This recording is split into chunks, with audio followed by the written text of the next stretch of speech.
ನಾನು ನಾಗರಾಜ್ ಸಿದ್ದರ್ ಶೆಟ್ ಅಂತ ಈಗಾಗಲೇ ಉತ್ತರ ಕನ್ನಡ ಜಿಲ್ಲೆಯ ಕುಮಟಾ ತಾಲೂಕಿನಿಂದ ಮಾತಾಡ್ತಿರೋದು. ವಿಷಯ ಏನಂದರೆ, ಈಗಾಗಲೇ ನಮ್ಮ ಉತ್ತರ ಕನ್ನಡ ಜಿಲ್ಲಾ ವ್ಯಾಪ್ತಿಯಲ್ಲಿ ಏನು ನಮ್ಮ ಸಂಸದರು ಏನಿದ್ದಾರೆ ವಿಶ್ವೇಶ್ವರ ಹೆಗಡೆ ಕಾಗೇರಿ ಅವರು, ಅವ್ರು ಏನಾಗ್ತದೆ ಇದೆ ಕೇಳಿದ್ರೆ ಹುಬ್ಬಳ್ಳಿ ಮತ್ತು ಅಂಕೋಲಾ ಮಾರ್ಗ ಈಗಾಗಲೇ ಕೆಲಸ ಕಾರ್ಯಗಳು ಆರಂಭ ಆಗ್ತಾ ಇಲ್ಲ ರೈಲ್ವೆ ಮಾರ್ಗದಲ್ಲಿ. ಮತ್ತು ತಾಳಗುಪ್ಪದಿಂದ ಹೊನ್ನಾವರ ರೈಲು ಮಾರ್ಗ ಅಂದರು, ತಾಳಗುಪ್ಪದಿಂದ ನಮ್ಮ ಸಿದ್ದಾಪುರಕ್ಕೆ ಮತ್ತು ಸಿರ್ಸಿ ಮೂಲಕ ರೈಲು ಮಾರ್ಗ ಅಂದರು. ಯಾವುದೂ ಕೂಡ ಒಂದು ಕಾರ್ಯಕ್ಕೆ ಜಾರಿಗೆ ಬರ್ತಾ ಇಲ್ಲ ಯಾವುದೂ ಕೂಡ.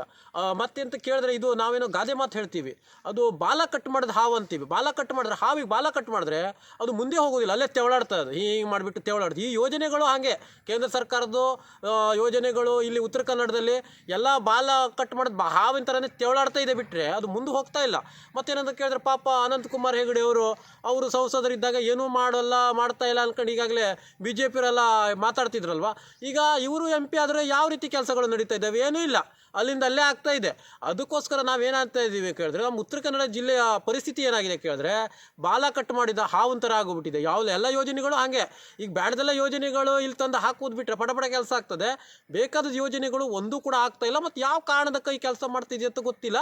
ಮತ್ತಂದರೆ MP ಏನೋ ಬದಲಾವಣೆ ಆಗಿಬಿಟ್ರೆ ಭಾಳ ಅಭಿವೃದ್ಧಿಯ ಒಂದು ನಿಟ್ಟಿನಲ್ಲಿ ಹೋಗೋ ಮೇಲೆ ಒಂದು ನಾವು ಅಭಿವೃದ್ಧಿ ಆಗಿಬಿಡ್ತದೆ ಅಂತ ತಿಳ್ಕೊಂಡಿದ್ರು. ಇದು ಯಾವ ರೀತಿ ಅಲ್ಲದ ಅಭಿವೃದ್ಧಿಗಳು ಈಗಾಗಲೇ 1.5 ವರ್ಷ ಆಗಿ 2ನೇ ವರ್ಷಕ್ಕೆ ಬರ್ತಾ ಇದೆ. ಆದರೆ ಯಾವುದೇ ಬಾಲ ಕಟ್ ಮಾಡೋದು ಹಾವದಲ್ಲಿ ಯಾವುದೇ ರೀತಿಯ ಅಭಿವೃದ್ಧಿ ಮುಂದೆ ಹೋಗ್ತಾ ಇಲ್ಲ, ಅಲ್ಲೇ ತೆವಳಾಡ್ತಾ ಇದೆ. ಅದು ತೆವಳಾಡೋದು ಸ್ವಲ್ಪ ನಿಲ್ಲಿಸಬೇಕು, ಮತ್ತು ಹಾವು ಮುಂದೆ ಹೋಗ್ಬೇಕು ಅದು. ಎಂತಕ್ಕಂದ್ರೆ ಬಾಲ ಕಟ್ ಮಾಡೋದು ಎಲ್ಲ ಯೋಜನೆಗಳು ಬಾಲ ಕಟ್ ಮಾಡೋದು ಹಾವೇ ಇಲ್ಲಿ ಉತ್ತರ ಕನ್ನಡದಲ್ಲಿ.